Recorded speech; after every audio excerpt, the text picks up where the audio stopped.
Welcome back to my YouTube channel, and I'm just going to answer a couple of questions as honestly as possible. And hopefully at the end of it all, you can get to know me a little bit better, because I've seen there's lots of new subscribers on this channel, and it would be nice to reintroduce myself in a fun and quirky way. Okay, so these are not like, how old are you? That kind of question. No. So the first one says, what's one piece of advice you would give to your younger self? I would say a lot to my younger self. Probably too many things, like make money, eat your money. But the best thing I would tell my younger self is to enjoy the moment. Because one of the things that I wasn't able to do until now is appreciate the moment as it is. For example, if I'm going through a moment, I need to celebrate it, live in it, bask in it, enjoy it, then go to the next one.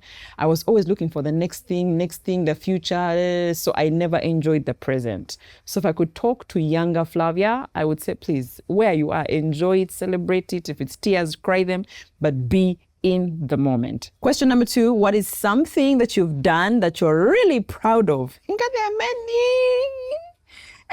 High achiever, guys. But the one thing that I can quickly think about that I'm very proud of myself from doing, because I was so sure, 1, I didn't want to do it, and 2, I couldn't do it, was actually going to labor.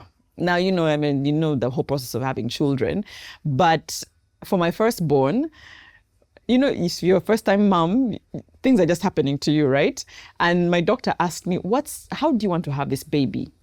And I'm like, I don't know. Cough and the child comes out. The doctor said, no, I think it would be best you have the child naturally and stuff like that. And on the D-Day when it was supposed to happen, I was induced and I was in labor from 8 a.m. on a Thursday until 10 a.m. the next day on Friday. The pain, you run insane for those hours. I paced and walked that hospital like a mad woman, a day, a night, and the next day. And of course, the story, I still ended up in a C-section. But I was so proud that even when my head was telling me, you're going to die, you're going to die, you're going to die, you're going to die, I still went through it. In fact, I remember at some point in the hospital, I went into a corner and I started telling God, it's okay, I'm ready to die. And it's okay, you take care of the child, take care of the family. You start writing your will. So that's one thing I always look back and I say, but Flavia, if you could do that, what surely is harder than that? So that's something I'm very proud of myself for. Question number 3, what is a challenge that you faced that taught you a valuable lesson? So there are many I could share here, but the one that stands out for me the reason I share this is because it has come full circle. I've made the mistake. I learned from it. No, I first cried about it. I learned from it. And now I'm going back because there's a point where I didn't think I would go back to that sort of conversation. I'll be open. Businesses. I went into business for the last maybe 5-6 years with the wrong people. And this wasn't one business or 2, like 3 or 4 businesses. And every single time I did not do due diligence on who this person is, the character of this person, if we gel as personalities, if they will understand the business they're going into, different things that at the end of it, when I failed, for example, in the last one, I realized I was the problem. I'm the one who did not ask enough questions in the beginning. I'm the one who trusted blindly.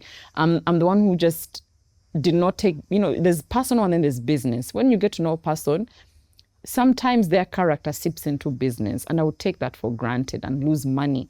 And it took me a while. At first, I was so bitter about it. I'm like, I'm never doing business again. I hate people. Oh my God. Until I said, Flavia, just know you're the problem. Next time you want to do business, you're good at it. You're good at certain things. You're strong. Just do diligence on people. I mean, please know who you're going into business with. Why, what will the paperwork look like? So that now I have a business partner, but let me tell you, you can't even forget we're friends. We're so strict about so many things. I've learned how to, just get the paperwork right, get certain things right, speak up about certain things. So it was very painful to learn that valuable lesson of just going and doing your research and knowing about people that you match with.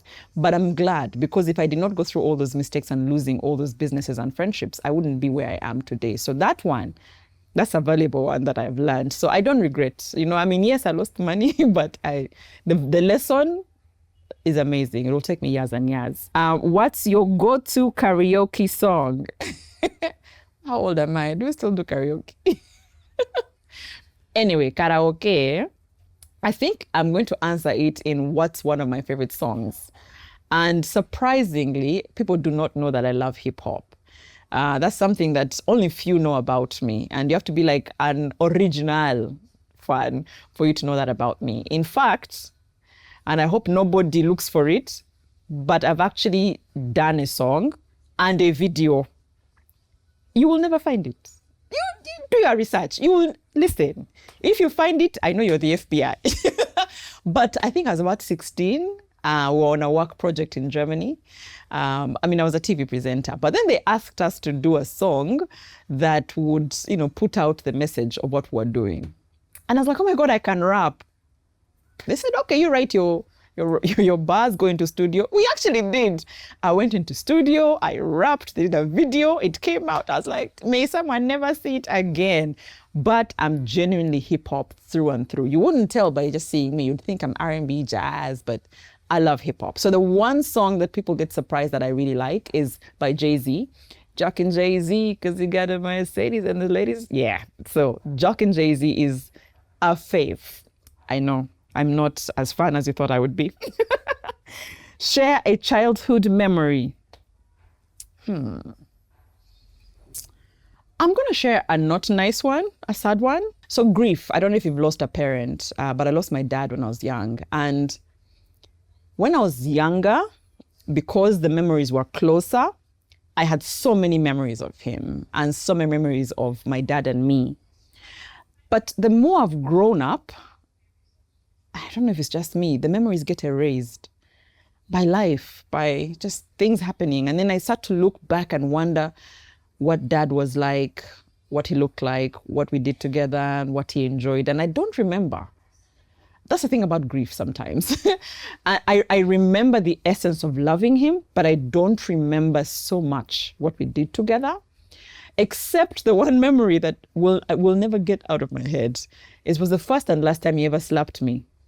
I was much younger and he was heading out of the door. You know how kids cry for parents, mommy don't go or daddy don't go. And I was doing that and I was really delaying him and I was tugging on his leg and pulling it and he turned around. And it wasn't like so much of, I think you know how you just turn around and say, leave me, and it landed instead on me. I threw a tantrum. He went to work. He said, okay, sorry, I didn't mean to. Went to work.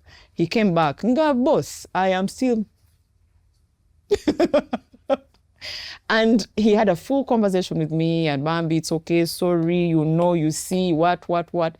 And that has never left me. I don't know why I don't remember everything else. In fact, even his voice is starting to get out of my head. But that memory, core memory, I tell you. Anyway, Tove, before we start crying. Okay. If you could instantly learn a language, which one would you pick? So is it Mandarin or Chinese, Japanese? Flavia, you're a land fellow. Which one is it? Mandarin. I'd like to, because I hear the Chinese speak and I'm always like, that's interesting. How do you do that? How do you, words and letters roll off your tongue so easily. And I know most people say, oh, French, Germany, but for me, Mandarin sticks out. So, and I think I will definitely learn it. But I mean, if I could learn it in like 2 days or 3 days, yes. But yeah, that's a language I would like to learn. If you could have any superpower, what would it be and why? Okay, this is not a superpower, but I wish I could just switch it on and off. Sleep. I wish, just like an average, normal human being, I would enter bed, cover myself, and actually immediately sleep. Me, I have to first go into dreamland, think about things, what, now start editing what, scripts, right? Then sleep. I'm like, but how do other people do it? They just enter the bed and people who nap, you like on trips, when we're going anywhere, car or plane, I can't sleep. I'm like, you look at your neighbor snoring and you're like, how? How do you switch that on? So it may not really be a cool superpower, but I wish I could be able to do that, okay? What's a vice that you have? You should be asking my husband this. He will be telling you the things that I do that piss him off. But I know a vice that everybody in my house tells me that I have. I declutter. Like my level of decluttering is borderline annoying. So, those people who come into an area and they will just remove everything they think is dirty and organize. Even the tea that you left, your cup is like halfway the tea. I'll pour it quickly. You've left your food, you've covered it as if I throw it out. Like, I'm that person. Yeah. I will declutter, and a closet that had 10 dresses stays with 2. I'm that bad. And I know there's a problem. So I'm always announcing, guys, if anybody wants something here, I'm about to declutter, and everybody comes running because they know me. They know me. You have eaten maize. I'll throw it. I didn't know you wanted to come back to it. So that's, and I can't switch that off. I've tried over the years, but don't leave your funny things around me. Throw it out. And I hope you know me a little bit better this time. Bye.